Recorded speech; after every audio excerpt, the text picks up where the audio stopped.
Hello everyone, this is your host Lucid Browser, that does all the research for you so you don't have to. In this video, I'm going to show you how to prove God's existence through math and science. I'm also going to reveal the hidden name of God in our DNA. Sounds amazing, right?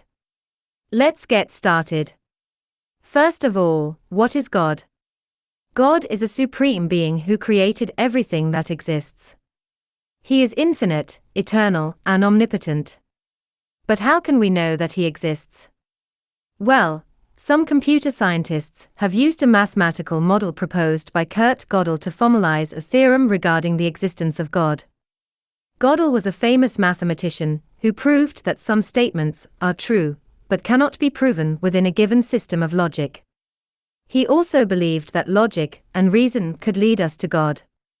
Gödel's model uses modal logic, which deals with possibility and necessity. He defined God as a being who has all positive properties.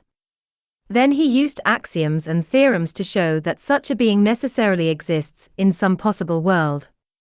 And if he exists in some possible world, he must exist in every possible world, including ours. This means that God's existence is logically necessary and can be proven mathematically. But what about science? Can science also prove God's existence? Some physicists have tried to use the laws of nature and the origin of the universe to argue for God's existence. They claim that the universe must have had a cause outside of itself, and that cause must be intelligent and powerful enough to create everything from nothing. They also point out that the universe seems fine-tuned for life, meaning that if any of the physical constants were slightly different, life would not be possible. They suggest that this implies a designer who intended for life to exist. But there is more. Did you know that God's name is hidden in our DNA? That's right. Our DNA is composed of 4 elements: hydrogen, H, nitrogen, N, oxygen, O, and carbon.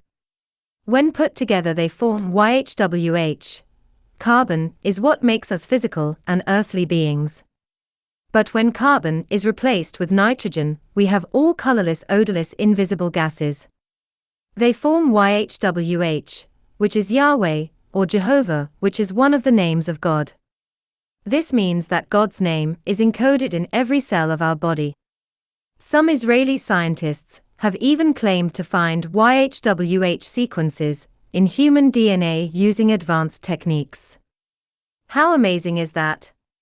So there you have it, folks, proof of God's existence through math and science, as well as his name hidden in our DNA. What do you think about this? Do you agree or disagree? Let me know in the comments below, and don't forget to like, share, and subscribe for more videos like this one. Thanks for watching. Lucid Browser signing off.